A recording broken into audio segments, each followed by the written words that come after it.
주 금요 기도회 때 함께 나눴던 말씀 기억하십니까? 11절 말씀에 우리가 죄에 대해서는 죽고 그리스도 예수 안에서 하나님께 대하여 산자로 여겨라. 이 여길지어다가 참 중요한 말이다 라고 말씀을 드렸습니다. 그래서 다시 말해서 그것을 믿음으로 살라는 거죠. 아직 나타나진 않지만 우리의 손에 잡히진 않지만 하나님이 그렇다고 하면 그 말씀이 이루어진 줄 믿고 살아가는 겁니다. 그게 여길지어다 라는 거예요. 그래서 오늘 말씀은 그 믿음으로 사는 사람과 그렇지 않은 사람을 종이라는 개념을 통해서 우리에게 또 한층 더 강조해주고 설명을 해주고 있습니다. 우리는 이제 종이 되는 것을 좋아하는 사람은 없죠. 특히 젊은 사람일수록 이 자기의 자율성에 대해서 굉장히 중요하게 여깁니다. 그래서 누구의 영향도 안 받고 스스로 모든 것을 결정하며 살아가는 주체적인 인간이 되고 싶어 합니다. 특히 기존 전통이라면 묻지도 않고 따지지도 않고 일단 부인하고 부정하고 보는 거죠. 난 그대로 살지 않겠다라고 이야기를 합니다. 또 종교에서도 벗어나 자유로운 존재로 살아가겠다라고 이야기를 합니다. 그러나 따져보면 우리 중에 누구도 어떤 사람의 영향을 받지 않고 사는 사람은 아무도 없다는 거예요. 해 아래 새 것이 없는 것처럼 우리가 생각하는 것을 이미 누군가 생각했고 알려줬기 때문에 우리가 생각하고 있고요. 그리고 우리는 은연중에 모두 다 그런 영향을 받고 살아가고 있는 겁니다. 다르게 이야기하자면 우리는 이미 무엇인가의 종으로 생각하고 행동하고 있다는 거예요. 인간은 자신이 스스로 살 수 있다고 하지만 결국 죄의 종으로 살고 있습니다. 그래서 인간을 보면 하나님의 진리를 거스르는 활동들을 계속해서 하고 있습니다. 그래서 자신의 생존과 인류의 발전을 위해서 무엇인가를 만들어냅니다. 그런데 이상하게 그것이 결국엔 악한 일에 쓰여지게 되는 거예요. 여러분 인터넷을 생각해 보십시오. 인터넷을 통해서 우리의 삶이 얼마나 윤택해졌습니까? 인터넷을 사용해서 편리하고 빠르게 전 세계에 있는 사람들과 소통하고 정보를 나눌 수 있습니다. 그런데 사람들이 인터넷을 좋은 방향으로만 사용하지 않습니다. 죄에 대한 정보도 인터넷을 통해서 굉장히 빠르게 퍼집니다. 인터넷을 통해서 마약이 유통되고요. 음란물이 유통되고 인터넷 도박이 청소년들 사이에 유행처럼 퍼지고 있습니다. 왜 그렇습니까? 인터넷 잘 사용하면 좋은 건데 그것을 사용하는 사람이 죄의 종이기 때문에 결국 이런 결과가 나타나게 되는 거죠. 비관한 예를 들었지만 이런 일들이 모든 영역에서 일어나고 있습니다. 사람이 아무리 좋은 시스템을 만들어 봤자 소용이 없어요. 그 시스템을 교묘하게 이용해서 다른 죄들을 만들어냅니다. 사람이 바뀌기 전에는 형태만 다를 뿐이지 죄와 그 열매들이 계속해서 일어나게 되는 거예요. 이것이 죄의 종노릇을 했던 우리의 피할 수 없는 운명이었던 거죠. 근데 이렇게 죄의 종으로 살아갔던 사람들이 우리가 지난주 말씀에서 본 것처럼 죄에 대해서 죽은 사람이 되었습니다. 예수님께서 우리의 대표가 되어 주셔서 십자가에 달려 돌아가셨어요. 아담이 우리가 아직 태어나기도 전에 죄를 지음으로 말미암아 우리가 죄의 지배 아래 있었던 것처럼 우리가 아직 태어나기 전이었지만 예수 그리스도를 믿는 사람들은 그 안에서 예수님과 함께 죄에 대해 죽은 자가 되는 거죠. 그래서 예수님께서 죽음으로 말미암아 죄와 아무런 상관이 없게 된 것처럼 우리도 죄에 대해 죽은 상태가 되었습니다. 죄는 더 이상 우리에게 죄를 짓도록 강요할 수 있는 공식적인 권리와 근거가 없는 겁니다. 이것이 우리에게 일어난 영적인 현실이죠. 그런데 이 영적인 현실을 제대로 자각하지 않고 믿음으로 살지 않는 사람들이 많은 거예요. 이제 죄의 종이 아님에도 불구하고 여전히 죄에 타협하고 죄에 굴복하는 것이 당연하다고 여기는 사람이 많은 겁니다. 그것이 얼마나 잘못되었는지를 오늘 말씀이 깨닫게 하는 거예요. 그래서 이 종에 대한 일반적인 원리에 대해서 우리가 알 필요가 있습니다. 16절 말씀인데요. 16절 같이 읽어볼게요. 시작. 너희 자신을 종으로 내주어 누구에게 순종하든지 그 순종함을 받는 자의 종이 되는 줄을 너희가 알지 못하느냐. 혹은 죄의 종으로 사망에 이르고 혹은 순종의 종으로 의에 이르느니라. 여러분 우리가 순종하는 대상의 종이 되는 겁니다. 내가 어떤 위치에 있느냐, 내가 어디 소속이냐, 내가 어느 지역이나 회사에 속해 있느냐, 이런 것은 상관이 없어요. 누구의 말을 듣고 있는가, 누구에게 순종하는가를 보면 그 사람이 진짜 누구의 종인지를 알게 된다는 겁니다. 서울의 봄이라는 영화를 혹시 보셨는지 모르겠습니다.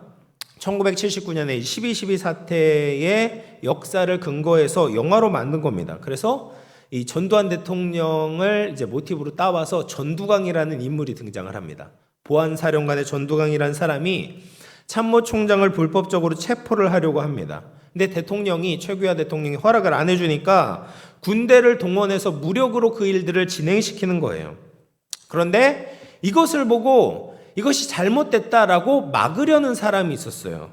그래서 수도경비사령관의 이태신이라는 인물이 있었습니다. 근데 이 인물과 다른 함께 동역하는 진압군들이 이 전두광을 막으려고 하는 거예요. 근데 이 영화를 보면 고구마를 먹는 것처럼 굉장히 답답한 일들이 많이 생깁니다. 그 중에 하나가 뭐냐면 이 전두광이 이제 하나회를 조직하잖아요. 하나회에 조직해서 많은 장교들이 그 하나회에 충성을 다합니다.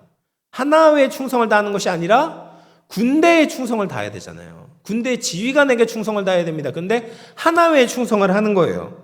그래서 전두광이 서울을 점령하려고 공수부대를 투입합니다. 근데 그 사실을 알고 육군 특수전 사령관이 이 공수부대의 복귀를 명령을 해요.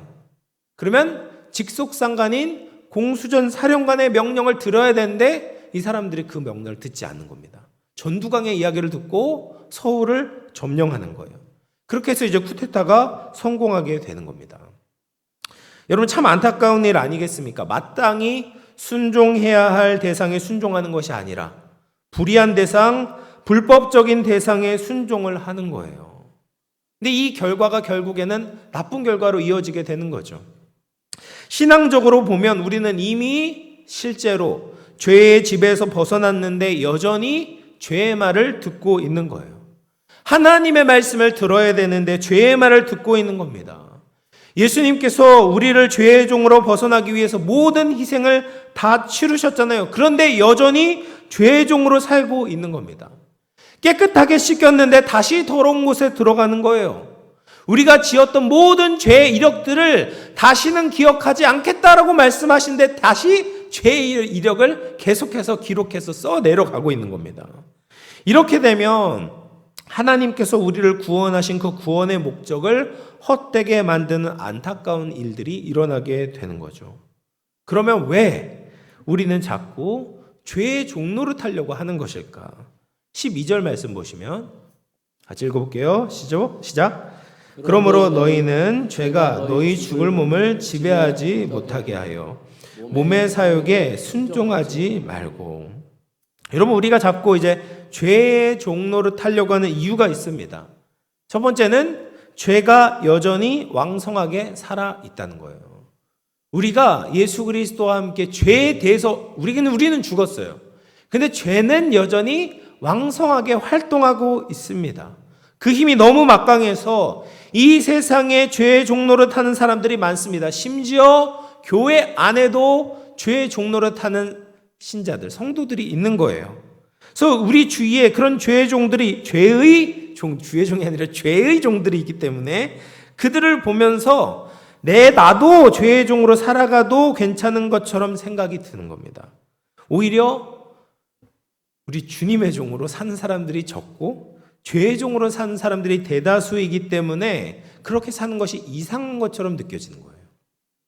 뿐만 아니라 죄는 우리의 몸에 여전히 영향력을 발휘할 수 있습니다. 12절 말씀에 보면 죽을 몸이라고 이야기를 하는데요.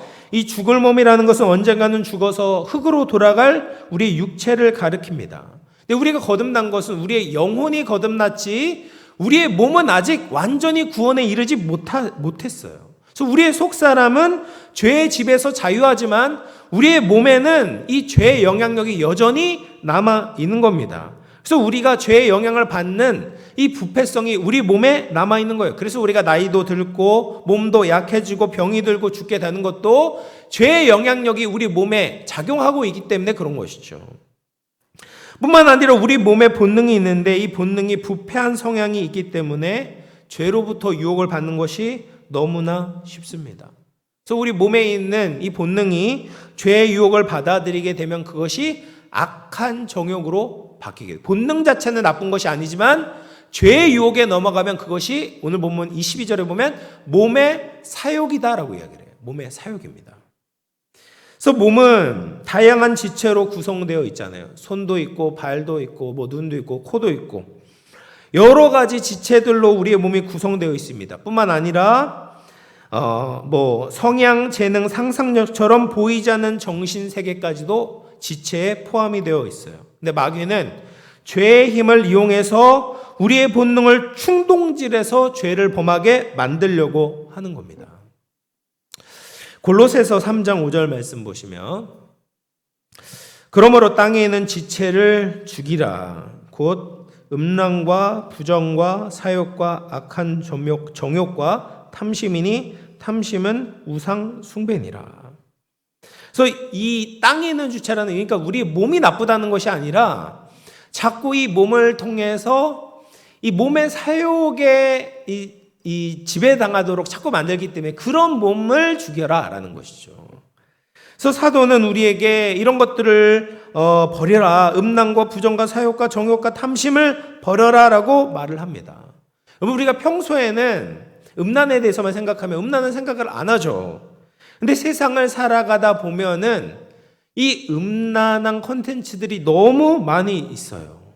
인터넷을 보더라도 길을 지나다가 다녀보면 우리의 눈을 흐리게 만드는 여러 가지 것들이 있는 겁니다. 근데 성도가 그런 사소한 자극에 반응하면 어떻게 되겠습니까? 더 찾아보게 되고 그러면 생각이 사로잡히고 가지 말아야 될 곳에 가게 되고 하지 말아야 할 행동을 할 수도 있는 거예요. 겉으로는 너무 멀쩡해 보이는데 생각으로는 무수하게 많은 죄를 지을 수도 있는 거예요. 이렇게 마귀는 우리 몸을 이용해서 계속해서 강교한 짓을 하며 죄를 저지르라고 하는 거예요. 유혹을 계속하는 겁니다. 그러면 이렇게 우리가 범죄하면 어떻게 되는가? 우리의 지체가 불의의 병기가 되는 거예요. 13절 말씀 보시면 같이 읽어볼게요. 시작. 또한 너희 지체를 불의의 부기로 내 죄에게 내주지 말고 오직 너희 자신을 죽은 자 가운데서 다시 살아난 자 같이 하나님께 드리며 너희 지체를 의의 무기로 하나님께 드리라. 그래서 우리 지체를 불의의 무기로 죄에게 내주는 꼴이 되는 겁니다. 무기라는 것이 무엇입니까? 군인 손에 들려 있는 도구거든요. 그러니까 죄가 마음대로 사용하는 도구가 되는 겁니다. 한번 그 죄의 손에 붙잡히게 된다면 그 손아귀에서 나오는 것이 너무나도 어렵고 힘이 드는 거죠. 여러분 우리 몸이 얼마나 소중한 것입니까?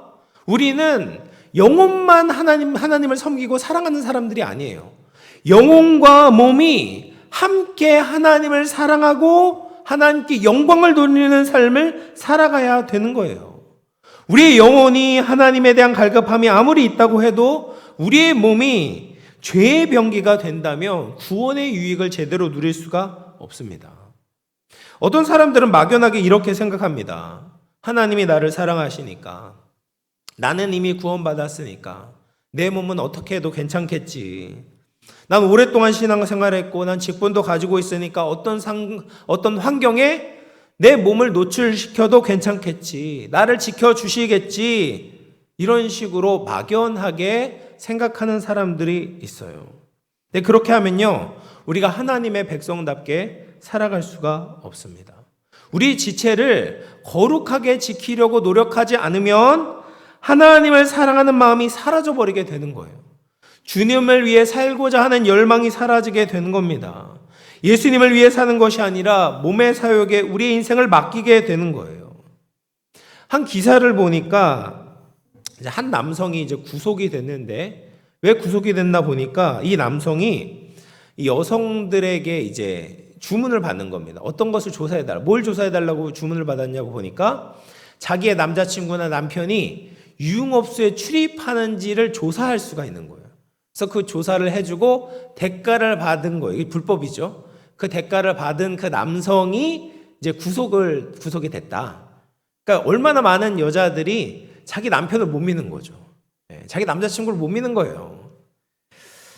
그런데 남편이 이런 남편이 있다고 생각해요. 한 남편이 있어요. 아내를 사랑하는 마음도 있고 아내를 사랑한다고 고백도 합니다. 그런데 그 남편이 유흥업소에 간다라고 그것이 발견됐다고 하면 아내의 마음이 어떻겠습니까? 그 고백을 믿지 못하겠죠. 그 사랑이 진짜라고 생각하지 않을 겁니다. 실망하고요, 배신감을 느낄 겁니다. 아무리 그 사람이 마음이 설사 있다고 해도, 말로 고백한다고 해도 그 몸을 가지고 그 사랑을 표현할 때만이 그 사랑이 진짜라고, 온전하다고 느낄 수 있는 거죠. 하나님을 사랑하는 것도 동일합니다. 우리가 예수님의 은혜로 하나님의 자녀가 되었고 하나님을 사랑한다고 고백해요. 근데 우리의 몸으로 우리가 정말 하나님의 사랑을 고백하고 표현하지 않는다면 그것은 온전한 사랑이 아닌 겁니다. 우리의 지체를 죄에게 내주는 것은 굉장히 모순된 행동인 거죠. 그래서 하나님께서 기뻐 받으시는 모습이 아닌 겁니다. 우리의 영혼과 몸이 함께 주님을 사랑함으로 움직이는 것이 구원받은 백성이 감당해야 되고 행해야 되는 본분이다라는 겁니다. 그러면 우리가 죄의 종으로 살 때 열매가 무엇인가? 21절 말씀 보시면 읽어보겠습니다. 시작. 너희가 그때에 무슨 열매를 얻었느냐? 이제는 너희가 그 일을 부끄러워하나니 이는 그 마지막이 사망임이라.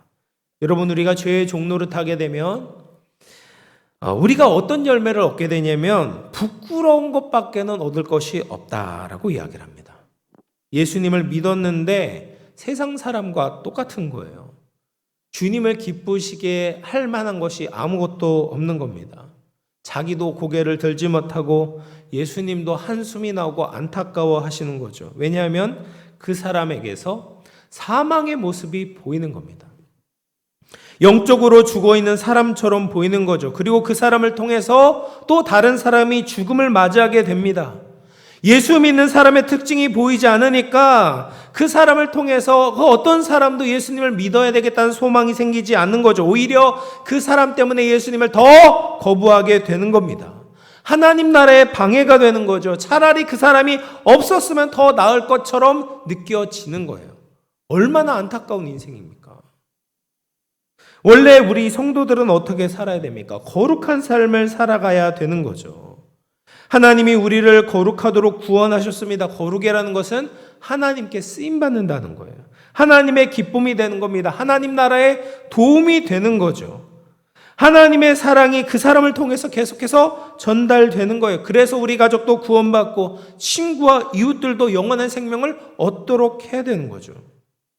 그것이 하나님께서 우리를 구원하실 때 가지고 계시는 기대이고 구원의 목적이 되는 겁니다. 그러므로 우리는 절대로 죄에게 우리 몸을 쉽게 내주어서는 안 돼요. 죽기까지 싸워야 되는 거죠. 의의 무기로 하나님께 드려져야만 합니다. 나의 몸과 시간과 생각과 모든 것을 하나님께 드려야 됩니다. 우리는 하나님의 영광을 위해서 쓰임받아야 하는 것이죠. 이 오프라 윈프리라는 잘 아시는 ABC 방송의 오프라 윈프리 쇼의 진행자가 있습니다. 지금은 오프라 윈프리 쇼도 안 하긴 하지만 여전히 굉장히 큰 영향력을 끼치고 있는 토크쇼의 여왕입니다. 그런데 그녀의 삶을 보면 이 눈물과 아픔이 굉장히 많았던 여자예요. 그래서 그 어머니가 18세의 미혼모로 이 오프라 윈프리를 이제 낳습니다. 그리고 어린 시절에 외할머니 손에서 자라게 되었는데 어릴 때 그렇게 많이 맞았대요. 그리고 성폭행을 당하기도 하고 자신도 이제 어린 14세의 나이에 애를 낳다가 이제 그 아이가 이제 죽게 되었다라고 이야기를 했습니다. 이런 수치심과 불안감 때문에 그녀는 굉장히 그런 사실들을 감추고 살았어요. 그런데 이 오프라 윈프리 쇼를 진행하면서 성폭행을 당한 피해자가 자신의 고통을 이야기한 적이 있었습니다. 근데 오프라가 울면서 그녀에게 다가가서 한 말이 굉장히 유명해졌어요. I know your pain. 나는 당신의 고통을 압니다. 충분히 이해합니다. 라는 말을 하는 겁니다. 방송을 보는 많은 시청자들이 그때 이 오프라의 진정성을 보게 되었습니다. 그 다음부터 이 오프라는 굉장한 대스타가 되었고 많은 영향력을 끼치게 되었던 거죠. 근데 그녀가 이제 그녀의 책에서 이런 고백을 했습니다. 지금까지 저는 기도할 때마다 항상 무릎을 꿇습니다. 그렇게 하는 이유는 저의 기도가 하나님께 빨리 도달할 것 같아서입니다. 저는 매일 기도합니다. 무릎을 꿇고 기도합니다. 이제껏 하루도 빼놓지 않고 기도를 했습니다. 그 내용은 항상 똑같았습니다. 제 삶을 하나님의 도구로 써 주시옵소서. 우리도 늘 하나님 앞에 엎드리며 지난날의 어둠과 죄의 흔적들을 딛고 일어서서 하나님의 의의 도구로 쓰임받도록 기도해야 되는 것이죠. 하나님의 말씀에 순종하며 살아가야 되는 겁니다. 그럴 때 우리는 죄에게 불의의 병기로 쓰임받는 것이 아니라 하나님을 위한 의의 도구로 쓰임받는 영광스러운 인생을 살게 될 줄로 믿습니다. 사랑하는 성도 여러분, 이제 말씀을 마무리하겠습니다. 그리스도인들에게는 두 종류의 삶이 놓여 있습니다. 하나는 스스로 죄의 종이 되는 삶이고, 다른 하나는 의의 종이 되는 삶입니다. 우리는 그리스도인이기 때문에 이 선택의 자유가 있는 거죠. 그 자유로 누구에게 순종하느냐에 따라서 죄의 종이 될 수도 있고 새롭게 의의 종이 될 수도 있습니다.